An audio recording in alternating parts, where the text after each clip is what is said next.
Alright, it's now 1 o'clock in the afternoon on Saturday, February the 6th.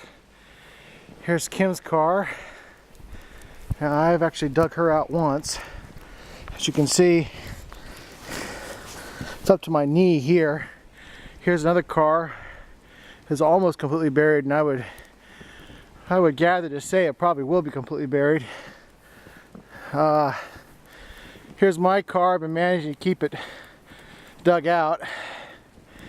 Anyone that takes my spot if I have to leave, I swear to Almighty God that I will bury their car in the snow that I have to dig out in order to park.